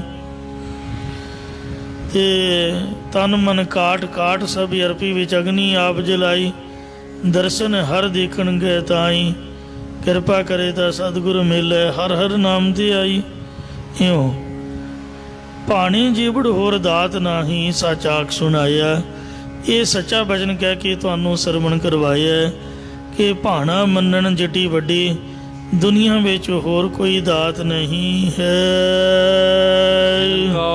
ਪੂਰਬ ਲਿਖਿਆ ਜਿਨ੍ਹਾਂ ਦੇ ਮੱਥੇ ਤੇ ਪੂਰਬਲੇ ਨਿਸ਼ਕਾਮ ਕਰਮਾਂ ਕਰਕੇ ਉਤਮ ਲੇਖ ਲਿਖਿਆ ਹੋਇਆ ਹੈ। ਤਿਨ ਸੱਚ ਕਮਾਇਆ, ਤਿਨਾਂ ਨੇ ਸੱਚੇ ਉਪਦੇਸ਼ ਵਾਹਿਗੁਰੂ ਨਾਮ ਨੂੰ ਕਮਾਇਆ, ਭਾਵ ਸਿਮਰਨ ਕੀਤਾ ਹੈ। ਨਾਨਕ ਤਿਸ ਸਰਣਾਗਤੀ। ਸਤਿਗੁਰੂ ਮਹਾਰਾਜ ਸਾਹਿਬ ਜੀ ਕਥਨ ਕਰਦੇ ਨੇ ਕਿ ਅਸੀਂ ਤਿਸ ਪਰਮੇਸ਼ਰ ਦੀ ਸ਼ਰਨ ਵਿੱਚ ਪਏ ਹਾਂ ਜਿਨ ਜਗਤ ਉਪਾਇਆ। ਜਿਸ ਪਰਮੇਸ਼ਰ ਨੇ ਸਾਰੇ ਜਗਤ ਸੰਸਾਰ ਨੂੰ ਪੈਦਾ ਕੀਤਾ ਹੈ। ਸ਼ਲੋਕ ਮਹਲਾ ਤੀਜਾ। ਤੀਜੇ ਪਾਤਸ਼ਾਹ ਧੰਨ ਸਤਿਗੁਰੂ ਅਮਰਦਾਸ ਸਾਹਿਬ ਜੀ ਮਾਰੂ ਦੀ ਵਾਰ ਦਾ ਇਹ 22ਵਾਂ ਸ਼ਲੋਕ ਉਚਾਰ ਰਹੇ ਹਨ। ਜਿਨ ਕੋ ਅੰਦਰ ਗਿਆਨ ਨਹੀਂ, ਹੇ ਭਾਈ, ਜਿਨ੍ਹਾਂ ਦੇ ਹਿਰਦੇ ਅੰਦਰ ਸਰੂਪ ਦੇ ਗਿਆਨ ਦੀ ਪ੍ਰਾਪਤੀ ਨਹੀਂ ਹੋਈ, ਭੈ ਕੀ ਨਾਹੀ ਬਿੰਦ, ਅਤੇ ਪਰਮੇਸ਼ਰ ਦੇ ਭੈ ਡਰ ਦੀ ਵੀ ਗਿਆਤ ਨਹੀਂ ਹੈ। ਨਾਨਕ ਮੋਇਆ ਕਾ ਕਿਆ ਮਾਰਣਾ। ਸਤਿਗੁਰੂ ਸਾਹਿਬ ਜੀ ਕਥਨ ਕਰਦੇ ਨੇ ਕਿ ਉਹਨਾਂ ਪਰਮੇਸ਼ਰ ਤੋਂ ਮਰੇ ਹੋਇਆਂ ਦਾ ਹੋਰ ਕੀ ਮਾਰਨਾ ਹੈ। ਜੇ ਆਪ ਮਾਰੇ ਗੋਬਿੰਦ, ਜਿਹੜੇ ਪਰਮੇਸ਼ਰ ਨੇ ਆਪ ਬੇਮੁਖ ਜਾਣ ਕੇ ਆਪਣੇ ਵੱਲੋਂ ਮਾਰੇ ਹੋਏ ਹਨ। ਮਹਲਾ ਤੀਜਾ। ਕਿਸੇ ਪੰਡਤ ਨੇ ਸਤਿਗੁਰਾਂ ਪਾਸ ਆ ਕੇ ਕਿਹਾ ਕਿ ਮਹਾਰਾਜ, ਆਪਣੇ ਸਿੱਖਾਂ ਨੂੰ ਪੱਤਰੀ ਵਾਚਨ ਦੀ ਸਿੱਖਿਆ ਵੀ ਦਿਆ ਕਰੋ। ਤਦੋਂ ਉੱਤਰ ਵਿੱਚ ਸਤਿਗੁਰੂ ਅਮਰਦਾਸ ਸਾਹਿਬ ਜੀ ਕਥਨ ਕਰਦੇ ਹਨ। ਮਨ ਕੀ ਪੱਤਰੀ ਵਾਚਣੀ। ਇਹ ਪੰਡਤ ਜੀ, ਆਪਣੇ ਮਨ ਦੀ ਹੀ ਪੱਤਰੀ ਮਤਲਬ ਜੰਤਰੀ ਪੜ੍ਹਨੀ ਚਾਹੀਦੀ ਹੈ। ਭਾਵ ਆਪਣੇ ਮਨ ਦੇ ਸੰਕਲਪਾਂ ਵਿਕਲਪਾਂ ਨੂੰ ਰੋਕ ਕੇ ਗਿਆਨ ਦੀ ਪ੍ਰਾਪਤੀ ਦੀ ਵਿਚਾਰ ਕਰਨੀ ਚਾਹੀਦੀ ਹੈ। ਕਹਿੰਦੇ ਰਾਹੂ ਕੇਤੂ ਤੋਂ ਬੈਲ ਹਮਾਰੇ, 60 ਸਤੀ ਹੈ ਖੇਤੀ, ਪੱਤਰੀ ਹਮਾਰੀ ਬੜੀ ਸ਼ਿਕਾਰਨ ਮਾਰ ਲਿਆਵੇ ਛੇਤੀ। ਪੰਡਤਾਂ ਦੀ ਜਿਵੇਂ ਜੱਟਾਂ ਦੀ ਪੈਲੀ ਹੁੰਦੀ ਹੈ, ਬਾਣੀਆਂ ਦੀ ਦੁਕਾਨ ਹੁੰਦੀ ਹੈ, ਪੰਡਤਾਂ ਦੀ ਪੱਤਰੀ ਹੋਈ ਪੈਲੀ ਹੈ ਅਤੇ ਪੱਤਰੀ ਹੋਈ ਦੁਕਾਨ ਹੈ ਅਤੇ ਪੱਤਰੀ ਵਪਾਰ ਹੈ। ਇੱਥੇ ਭੇਵੇ ਤੁਸੀਂ ਜਾਓ। ਪੰਡਤਾਂ ਦੇ ਮੁੰਡੇ ਅੱਜ ਕੱਲ੍ਹ ਕੋਈ ਧਰਮ ਨਹੀਂ ਰਿਹਾ। ਕਹਿੰਦੇ ਮੈਂ ਸੁਣਿਆ, ਮੈਂ ਗਿਆ ਤਾਂ ਹੈ ਨਹੀਂ, ਲੋਕਾਂ ਕੋਲੋਂ ਸੁਣਿਆ ਵੀ ਉਹ ਜਿੰਨੇ ਵੀ ਜੇਬਾਂ 'ਚ ਰੁਪਈਏ ਹੁਣ 50,000 ਜਾਂ 60,000 ਉਹ ਆਨੇ ਬਹਾਨੇ ਖਾਲੀ ਕਰ ਲੈਂਦੇ ਨੇ। ਇੰਨਾ ਤਰਸ ਨਹੀਂ ਕਰਦੇ ਵੀ ਬੰਦਾ ਕਹੇ ਮੇਰੇ ਕੋਲ ਕਿਰਾਇਆ ਨਹੀਂ ਹੈ, ਕਿਰਾਇਆ ਵੀ ਨਹੀਂ ਛੱਡਦੇ। ਇੰਨੇ ਭੁੱਖੇ ਨੇ ਅਰ ਇੰਨਾ ਬੇੜਾ ਬੈਠਾ ਹੋਇਆ ਵੀ ਸ਼ਰਾਬਾਂ ਪੀਂਦੇ ਨੇ, ਮੀਟ ਮੁਰਗੇ ਖਾਂਦੇ ਨੇ। ਉਹਨਾਂ ਕੋਲ ਵੱਡੀਆਂ ਵੱਡੀਆਂ ਵਹੀਆਂ ਨੇ ਉਹਨਾਂ ਦੇ ਪਿਓ ਦਾਦੀਆਂ ਦੀਆਂ। ਜਿਸ ਤਰ੍ਹਾਂ ਜ਼ਮੀਨ ਕਿਸੇ ਦੇ ਨਾਂ ਲਵਾਈ ਦੀ, ਇਸ ਤਰ੍ਹਾਂ ਉਹ ਆਪਦੇ ਧੀਆਂ ਪੁੱਤਾਂ ਨੂੰ ਵਹੀਆਂ ਜਾਇਦਾਦ 'ਚ ਦਿੰਦੇ ਨੇ। ਉਹਨਾਂ ਵਹੀਆਂ ਦੇ ਵਿੱਚ ਸਾਰਾ ਲਿਖਤ ਪੜਤ ਜੋ ਟੋਟਲ ਲੋਕ ਜਾ ਕੇ ਉੱਥੇ ਫੁੱਲ ਪਾਉਂਦੇ ਨੇ। ਕਈ ਤਾਂ ਗੰਗਾ 'ਤੇ ਪਾਉਂਦੇ ਨੇ, ਉੱਥੇ ਵੀ ਪੱਤਰੀਆਂ ਉਹਨਾਂ ਕੋਲ ਵਹੀਆਂ ਖਾਤੇ ਪਏ ਹੋਏ ਨੇ। ਪੱਤਰੀ ਵੈਸੇ ਜੰਤਰੀ ਦਾ ਹੈ, ਜਿਹ 'ਚ ਸਾਹਸ ਦਵਾਉਂਦੇ ਨੇ। ਪਰ ਮੈਂ ਪਖੰਡ ਦਾ ਵਰਣਨ ਕਰ ਰਿਹਾ ਵੀ ਲੋਕਾਂ ਦਾ ਅੰਧ ਵਿਸ਼ਵਾਸ ਹੈ ਵੀ ਜੇ ਪੰਡਤ ਨੇ ਗਤੀ ਨਾ ਕੀਤੀ ਤਾਂ ਸਾਡੇ ਬੁੱਢੇ ਦੀ ਗਤੀ ਨਹੀਂ ਹੋਣੀ। ਉਹ ਭਾਵੇਂ ਪੰਡਤ ਦੇ ਗਤੀ ਕੀਤਿਆਂ ਵੀ ਉਹ ਭੂਤਨਾ ਬਣ ਗਏ, ਘਰਦਿਆਂ ਨੂੰ ਤੰਗ ਕਰੇ। ਪਰ ਦੁਨੀਆ ਦਾ ਵਿਸ਼ਵਾਸ ਹੈ, ਕਿੰਨਾ ਤੇਲ ਬਾਲਦੇ ਨੇ, ਕਿੱਥੇ ਜਾ ਕੇ ਉਹ ਆਪ ਦੀ ਠੱਗੀ ਮਰਾਉਂਦੇ, ਪੈਸੇ ਵੀ ਕਮਾਉਂਦੇ, ਬਣਦਾ ਵੀ ਕੁਛ ਨਹੀਂ। ਪਿੰਡ ਭਰਾਉਂਦੇ ਨੇ, ਪੰਡਤਾਂ ਦੇ ਕੋਲੋਂ ਹੱਥ ਜੜਾਉਂਦੇ। ਉਹਨਾਂ ਦਾ ਸਾਰਾ ਨਾਂ ਪਤਾ ਵਹੀਆਂ ਖਾਤਿਆਂ ਵਿੱਚ ਚਾੜਿਆ ਹੋਇਆ ਉਹਨਾਂ ਨੇ। ਸਾਰਿਆਂ ਦੀ ਲਿਖਤ ਪੜਤ ਕੀਤੀ ਹੋਈ ਹੈ। ਪਰ ਗੁਰਸਿੱਖਾਂ ਨੂੰ ਕਿਤੇ ਵੀ ਜਾਣ ਦਾ ਹੁਕਮ ਨਹੀਂ ਹੈ। ਜੇ ਕੋਈ ਚੜ੍ਹਾਈ ਕਰ ਗਿਆ ਹੈ ਤੇ ਵਗਦੇ ਜਲ ਦੇ ਵਿੱਚ ਜਲ ਪ੍ਰਵਾਹ ਕਰ ਦਿਓ। ਉਹਨਾਂ ਦੀ ਅਸਤ ਜਾਂ ਕੀਰਤਪੁਰ ਸਾਹਿਬ ਸਾਡੇ ਲਾਗੇ ਹੀ ਪਤਾਲਪੁਰੀ ਸਾਹਿਬ ਹੈ, ਜਾਂ ਗੋਇੰਦਵਾਲ ਸਾਹਿਬ ਵੀ ਅਸਤ ਘਾਟ ਬਣਾਇਆ ਹੋਇਆ ਕਾਰ ਸੇਵਾ ਵਾਲੇ ਮਹਾਂਪੁਰਖਾਂ ਨੇ। ਕਿਤੇ ਗੰਗਾ ਜਾਣ ਦੀ ਜਾਂ ਭੇਵੇ ਜਾਣ ਦੀ ਕੋਈ ਲੋੜ ਨਹੀਂ ਹੈ। ਆਪਦੇ ਨਜ਼ਦੀਕ ਹੀ ਜਲ ਪ੍ਰਵਾਹ ਕਰ ਦਿਓ, ਕਿਉਂਕਿ ਬੰਦਾ ਹੱਡੀਆਂ 'ਚ ਨਹੀਂ ਬੈਠਾ ਹੋਇਆ। ਉਹ ਰੂਹ ਤਾਂ ਉਡਾਰੀ ਮਾਰ ਗਈ, ਉਹ ਤਾਂ ਮਿੱਟੀ ਹੈ ਜਿਹਦਾ ਸੰਸਕਾਰ ਹੋਇਆ, ਅਤੇ ਹੱਡੀਆਂ 'ਚ ਥੋੜ੍ਹਾ ਉਹਦੀ ਜੀਵ ਆਤਮਾ ਬੈਠੀ ਹੋਈ ਹੈ।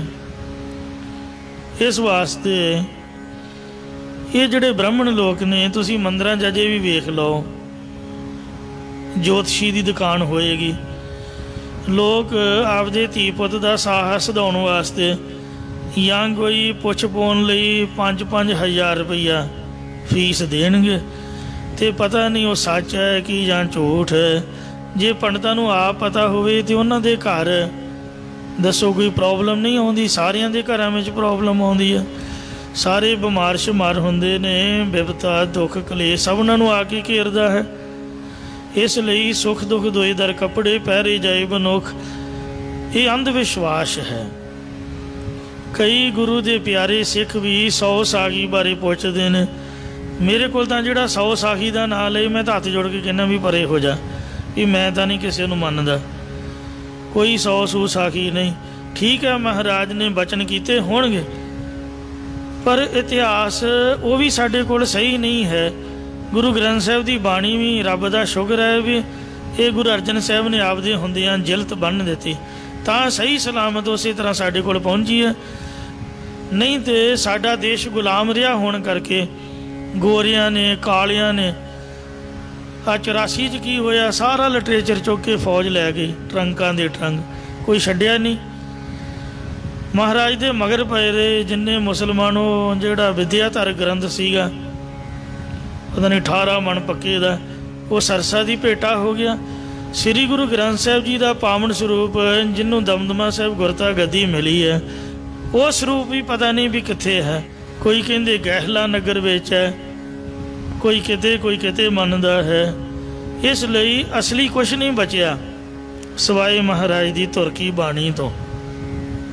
ये भी गुरसिखां नूं जबानी याद होने करके ये कोई रला मिला नहीं कर सकता।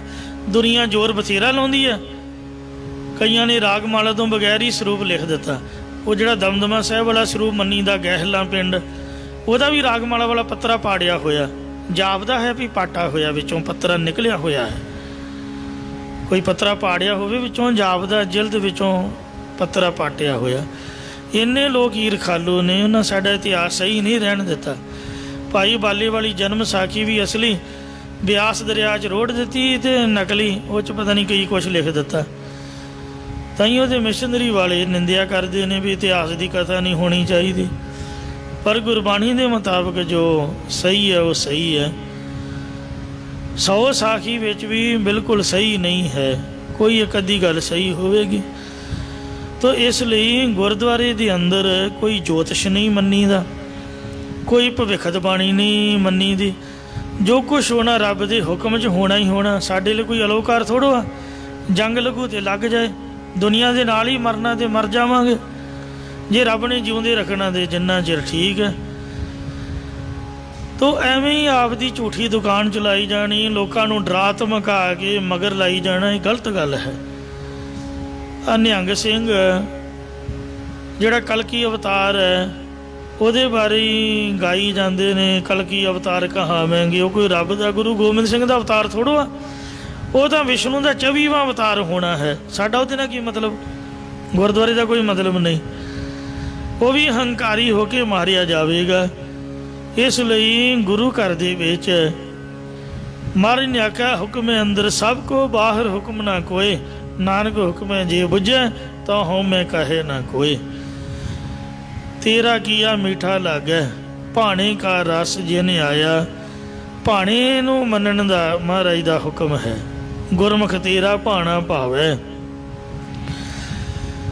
भाई भगीरथ जी नूं सतगुरु नानक देव जी ने 3 उपदेश बख्शे सन। आख्या भाई भगीरथ हौमे दा त्याग करना है, हौमे तजन नाम लिव लावण, नाम दे विच लिव लाउणी है, अते भाणा मनन पंथ हो पावन। भाणे नूं मनना ये पवित्र पावन पंथ है। जिहड़ा केशोदास सीगा ये कलगीधर जी दे कोल आके रोया, बड़ा ही रोया। मारे कहंदे की होया ब्राह्मण जी? दयो मिसर जू रोए, तू रोंदा कातों आ? कहंदा जी साजी रोजी रोटी तुसीं चुक के ते सिखां नूं दे दित्ती आ। असीं पत्तरी खोलते सी, लोग सानू मनते सी, ज्योतिष लाउंदे सी, साडा गुजारा चलदा सी। तुसीं महाराज पत्तरी दा भुलेखा ही दूर कर दिता। तुसीं साडी पूजा नहीं करदे, सानू मनदे नहीं, तुसीं खालसे नूं सब कुछ दई जांदे हो। पातशाह कहंदे हे ब्राह्मण जी तुसीं नाम जपो, बैठो 8 घंटे की दिहाड़ी के हिसाब नाल नाम जपो। तुहानूं दुध भी छकावांगे, मलाई विच पावांगे, देसी घ्यो का विन्निया प्रशादा छकावांगे, नाल 5-5 सोने दियां मोहरां देवांगे। बैठ के सिमरन करो।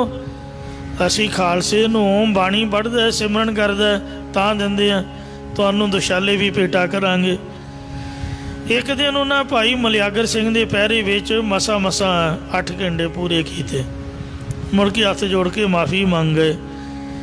हमारे कहंदे कि लो भाई दुशाले लो, प्रशादा छको, जो चाहिए मंगो। कहते नहीं जी सानू ये सौदा प्रवान नहीं है। सानू दान राहु केतु दुई बैल हमारे, 60 सदी है खेती, पतरी हमारी बड़ी शिकार न मार लिया वै छेती। सानू दा पतरी होई चंगी है, साढ़े को कमाई नहीं हो सकती। इस तरह वो महाराज नूं जवाब दे के चले गए। कलगीधर महाराज ने खालसे नूं सब कुछ बख्शिश कीता अति आग्ञा की कि इन्हीं के सजे, इन्हीं की कृपा के सजे हम हैं, नहीं मोसे गरीब करोड़ परे। इन्हां दी कृपा दे नाल ही असीं सिंह सजे हां भाई। जुध जिते इन्हीं के प्रसाद, इन्हीं के प्रसाद सो दान करे। आगाओ गटरे इन्हीं के प्रसाद, इन्हीं की कृपा पुन सतर मरे। इन्हीं की कृपा पुन धाम भरे। महाराज कहते भी इन्हां दी कृपा नाल ही साडे घर सब कुछ है। हे ब्राह्मण जी, तुसीं कहंदे हो इन्हां नूं दूर कर दिओ, ये नीवीआं जातां वाले ने। ये खालसे पंथ की कृपा नाल ही तां असीं सिंह सजे गुरु बने। ये महाराज ने निमरता जनाई, हुक्म किया कि सिख पंचन में मेरो वासा, पूरन करें धरें जो आसा। पंजां सिखां दे विच मेरा निवास है।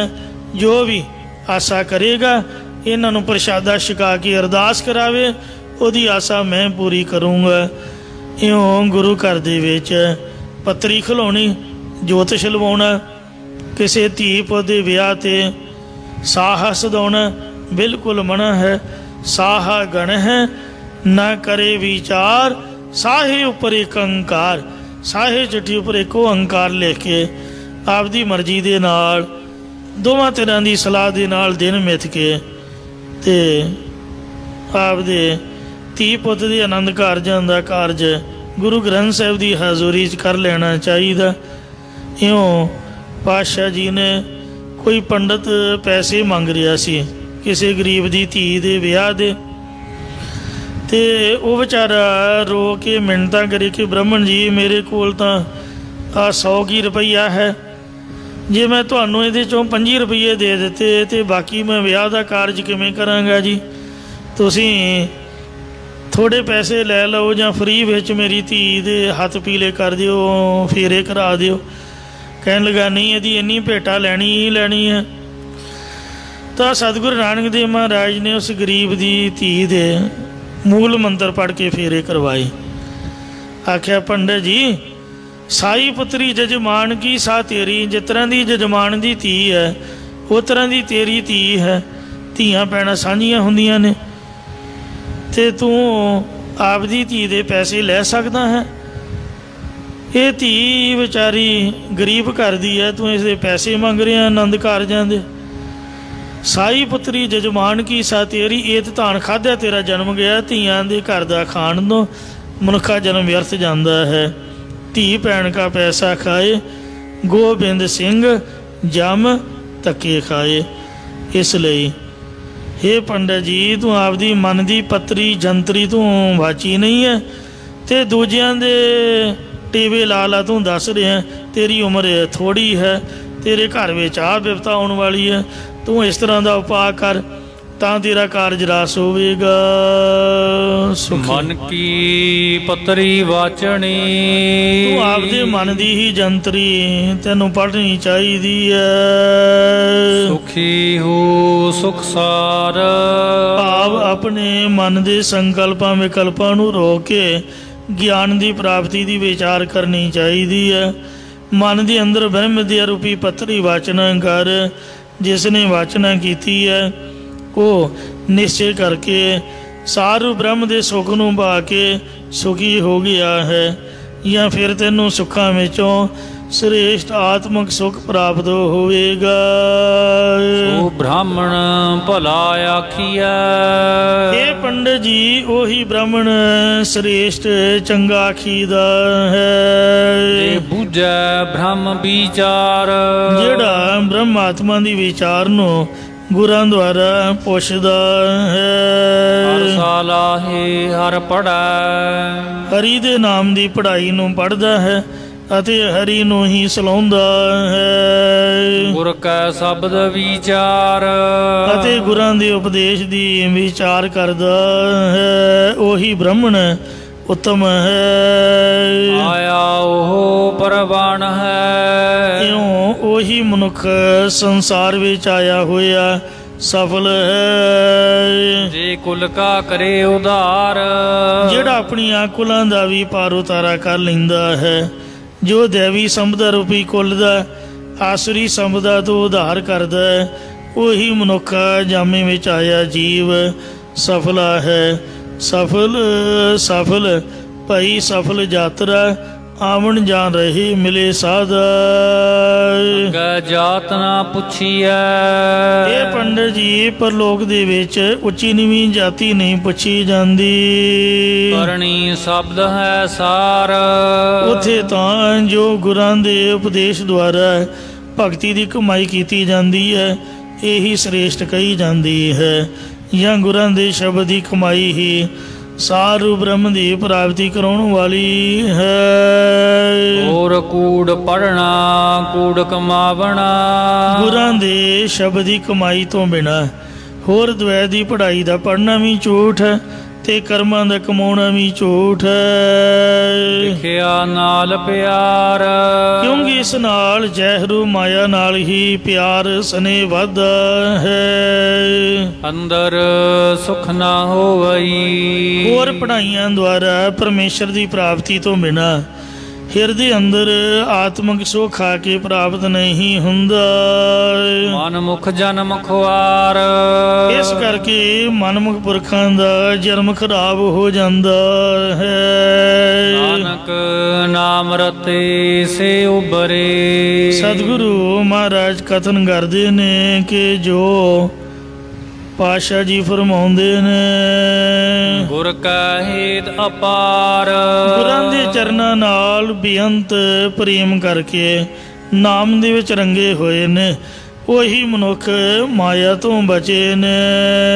ਪੌੜੀ ਤੀਜੇ ਪਾਤਸ਼ਾਹ ਸਤਿਗੁਰੂ ਅਮਰਦਾਸ ਸਾਹਿਬ ਜੀ ਉਚਾਰ ਰਹੇ ਨੇ, ਆਪੇ ਕਰ ਕਰ ਵੇਖਦਾ, ਇਹ ਭਾਈ ਉਹ ਪਰਮਾਤਮਾ ਆਪ ਹੀ ਜਗਤ ਨੂੰ ਕਰਕੇ ਪੈਦਾ ਫਿਰ ਕਰਕੇ ਪਾਲਣਾ ਸਭਨਾਂ ਦੇ ਕਰਮਾਂ ਨੂੰ ਵੇਖਦਾ ਹੈ। ਆਪੇ ਸਭ ਸੱਚਾ, ਆਪ ਹੀ ਉਹ ਸੱਚਾ ਪਰਮਾਤਮਾ ਸਾਰੀਆਂ ਥਾਵਾਂ ਵਿੱਚ ਵਿਆਪਕ ਹੈ। ਜੋ ਹੁਕਮ ਨਾ ਬੂਝੈ ਖਸਮ ਕਾ, ਜਿਹੜਾ ਪੁਰਖ ਐਸੇ ਸਮਰੱਥ ਮਾਲਕ ਪਰਮਾਤਮਾ ਦਾ ਸਿਮਰਨ ਭਜਨ ਰੂਪ ਹੁਕਮ ਨਹੀਂ ਬੁੱਝਣਾ ਕਰਦਾ, ਸੋਈ ਨਰ ਕੱਚਾ, ਉਹ ਪੁਰਖ ਕਚਿਆਈ ਵਾਲੇ ਜੀਵਨ ਵਾਲਾ ਹੈ, ਕੱਚੇ ਪਦਾਰਥਾਂ ਵਿੱਚ ਲੱਗਾ ਹੋਇਆ ਅਗਿਆਨੀ ਹੈ।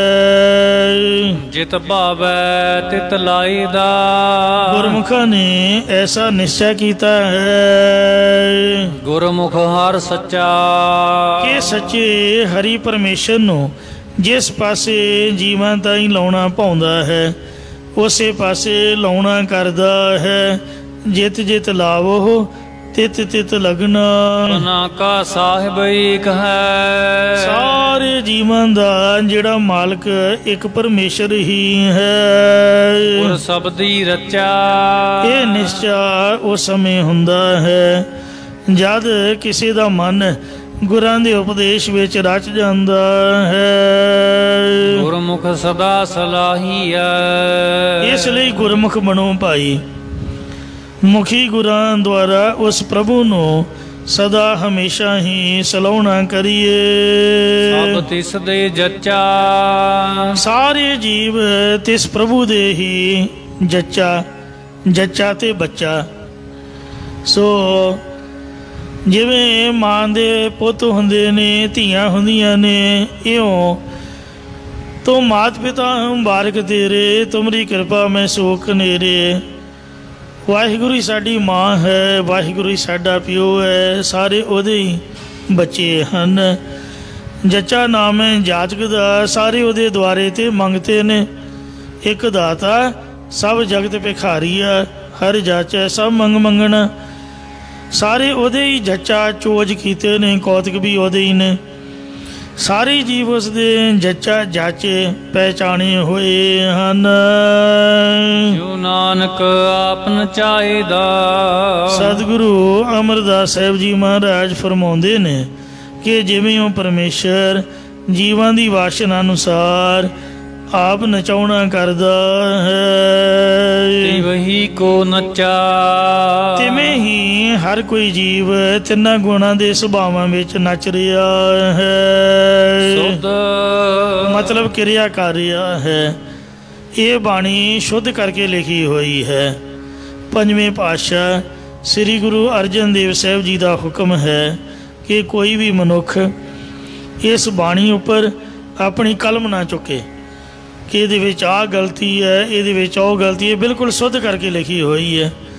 ਜਾਂ ਸ਼ੁੱਧ ਇਸ ਬਾਣੀ ਨੂੰ ਪੜ੍ਹ ਕੇ ਹਿਰਦੇ ਅੰਦਰ ਪ੍ਰਭੂ ਦੀ ਇਹ ਸ਼ੁੱਧ ਨਾਮ ਗਿਆਤ ਹੁੰਦੀ ਹੈ, ਚਾਨਣ ਹੁੰਦਾ ਹੈ। ਗੁਰਬਾਣੀ ਇਸ ਜਗ ਮੈਂ ਚਾਨਣ ਕਰਮ ਵਸੈ ਮਨ ਆਏ। ਜਿਹੜਾ ਵੀ ਇਸ ਬਾਣੀ ਨੂੰ ਅੰਦਰੋਂ ਜਾਣ ਲੈਂਦਾ ਹੈ, ਜੋ ਬਾਣੀ ਇਹ ਜੀਓ ਜਾਣੈ ਤਿਸ ਅੰਤਰ ਰਵੈ ਹਰ ਨਾਮਾ, ਉਹ ਨਾਮ ਜਪ ਕੇ ਬਾਣੀ ਪੜ੍ਹ ਕੇ ਸ਼ੁੱਧ ਹੋ ਜਾਵੇਗਾ, ਪਵਿੱਤਰ ਹੋ ਜਾਵੇਗਾ। ਤਨ ਪਵਿੱਤਰ ਸੇਵਾ ਕਰੀਏ। ਗੁਰੂ ਘਰ ਦੀ ਸੇਵਾ ਸਭ ਤੋਂ ਉੱਤਮ ਇਸ਼ਨਾਨ ਹੈ ਜੋ ਸਰੀਰ ਨੂੰ ਪਵਿੱਤਰ ਕਰਦੀ ਹੈ। ਧਨ ਪਵਿੱਤਰ ਕੀਏ ਦਾਨ, ਜਿਹੜਾ ਧਨ ਹੈ ਉਹਦੀ ਪਵਿੱਤਰਤਾ ਦਾਨ ਕਰਨ ਵਿੱਚ ਹੈ। ਦਾਨ ਪੁੰਨ ਤੋਂ ਬਗੈਰ ਉਹ ਅਪਵਿੱਤਰ ਹੋ ਜਾਂਦਾ। ਜਿਵੇਂ ਖੂਹ ਵਿੱਚੋਂ ਪਾਣੀ ਨਾ ਕੱਢੀਏ, ਉਹ 'ਚ ਕਿਰਮ ਚੱਲ ਜਾਂਦੇ ਨੇ। ਇਉਂ ਧਨ ਦੀ ਪਵਿੱਤਰਤਾ ਦਾਨ ਕਰਨ ਵਿੱਚ ਹੈ। ਮਨ ਪਵਿੱਤਰ ਹਰੀ ਭਜਨ ਸੇ, ਉਚਾਰਨ ਕਰੋ ਸਤਨਾਮ ਸ੍ਰੀ ਵਾਹਿਗੁਰੂ।